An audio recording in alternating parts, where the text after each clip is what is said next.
Bapak dan Ibu sekalian, perkenalkan saya Junmoy, Sales dan Marketing Division Head Prodata Sistem Teknologi. Time is money. Ada cara yang lebih cepat untuk dapat memahami solusi Manage Engine, yaitu dengan meluangkan waktu maksimum 30 menit saja. Prodata Education Video sudah tersedia untuk solusi Service Desk Plus, AD Audit Plus, AD Manager Plus, Endpoint Central, Active Directory Management, Vulnerability Manager Plus, and coming soon other videos. Semua presentasi kami dikemas dalam bahasa yang mudah dipahami. Tunggu apa lagi? Let's get started.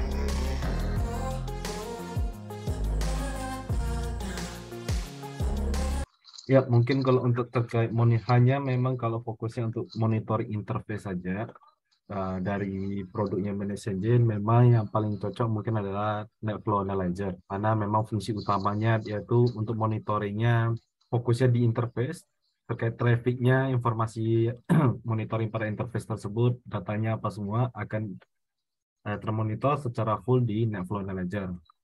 Berbeda kalau dari fitur awal yang biasanya Open Manager, memang ada juga monitoring interface, tapi ini lebih ke monitoring perangkatnya, sedangkan untuk informasi interface-nya nanti itu hanya terbatas di beberapa informasi.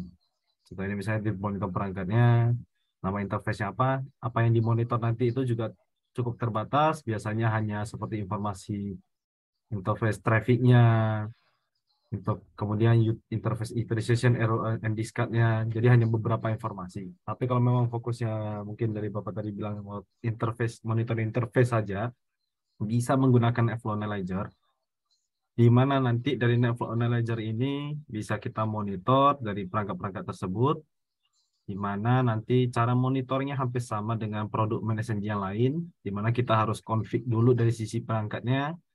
Namun karena ini fokusnya di interface, nanti yang kita config itu seperti jalankan komen di, contohnya kalau di routernya kita jalankan di komen prop, di komen konsolnya, nanti kita ada aktifkan fitur NetFlow di sisi interface-nya gitu. Jadi nanti anggapannya dari perangkat itu akan ngirim datanya semua, hasil monitoringnya ke NetFlow Analyzer, dan nanti akan termonitor di dalam NetFlow Analyzer ini, Pak. Nah, data-datanya apa yang ke monitor nanti, itu ada beberapa informasi. Contohnya nanti ini anggapannya perangkat yang dimonitor dengan nama interface-nya apa, datanya dalam data hari berapa lama, dalam durasi waktu berapa lama, misalnya 1 jam terakhir, 6 jam terakhir, dan seterusnya. Nah, data yang dimonitor ini lebih lengkap daripada yang Open Manager tadi, di mana ada informasi traffic juga, memang secara standarnya informasi trafficnya. Nanti kita bisa lihat dari volume, speed, utilization, atau dalam bentuk package. Ini data monitoring trafficnya, per berapa dia ngirim per berapa detik, ataupun dalam beberapa waktu tertentu, data trafficnya in out-nya berapa. Nanti selain hanya traffic juga ada informasi dari hasil monitoring dari NetFlow Analyzer-nya, di mana dari traffic yang didapat diolah datanya oleh si NetFlow Analyzer, ya terkait informasi juga terkait penggunaan aplikasi di traffic-nya tersebut, kedeteksinya pengguna aplikasinya di aplikasi apa saja.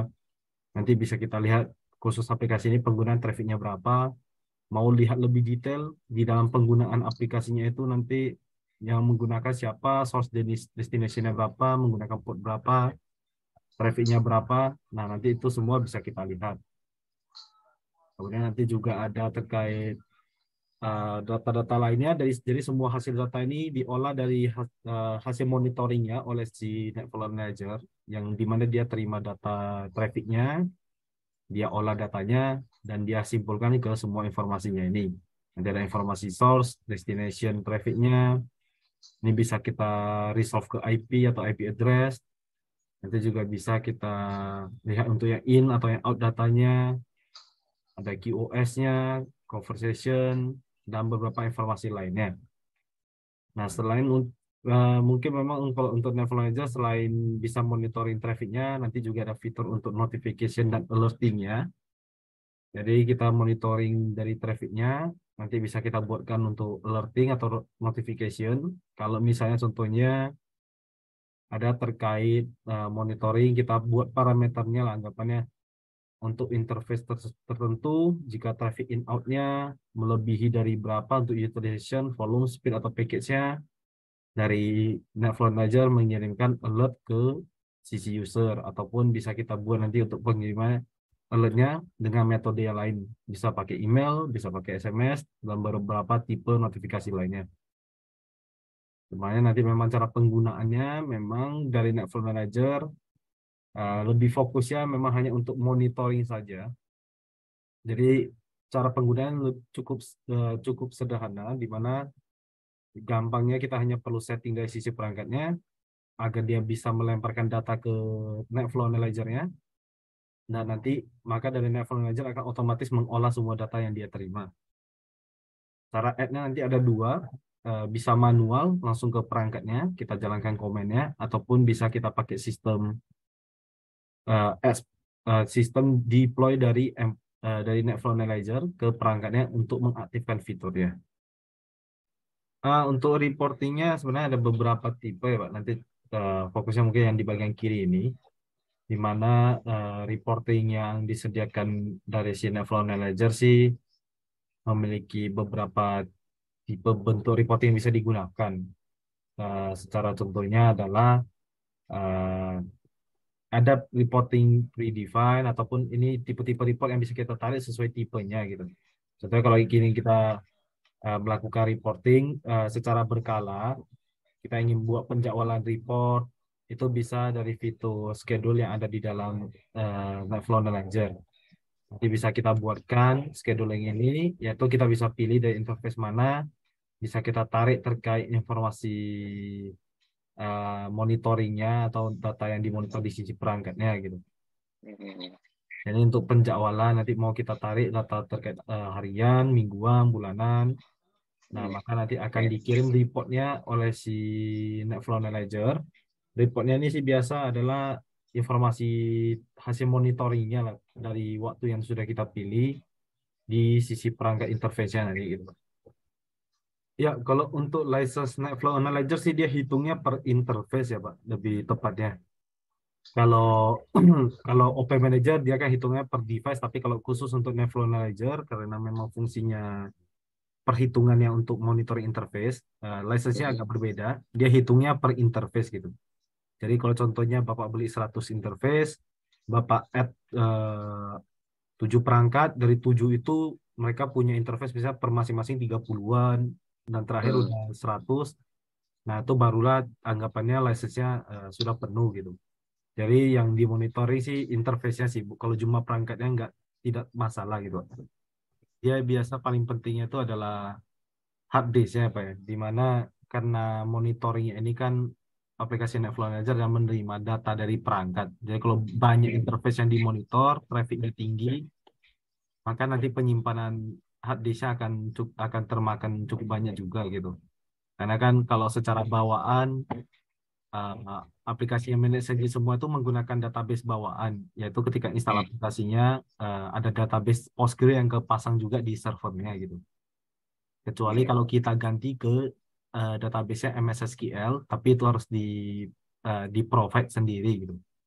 Nah, untuk minimal requirement-nya sih biasanya untuk tipe NetFlow Analyzer ya nih. Kalau misalnya tipe nanti pakai yang profesional, itu nanti disarankan setidaknya ukurannya seperti ini, Pak. Tapi kalau untuk hard disk saya sarankan biasanya setidaknya 500 GB, karena takutnya kalau monitoringnya banyak 200 itu kurang biasanya. Kalau untuk RAM dan operation system sih tidak masalah 4, karena biasanya yang paling butuh itu adalah hard disk ya sih. Kalau untuk ini untuk trafficnya, nanti flow trafficnya Pak. Ini untuk disarankan nanti flow trafficnya kalau memang tinggi butuhnya berapa. Nah ini untuk penyesuaiannya. Tapi kalau untuk yang SQL, nah untuk SQL yang disupport itu adalah dari SQL terakhir 2008 sampai ke yang versi latest.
Bapak dan Ibu sekalian, Prodata juga aktif menyelenggarakan Prodata Virtual Classes, Prodata Product Update Solution for Managed Engine, webinar in bahasa, webinar collaboration with principal, dan seminar.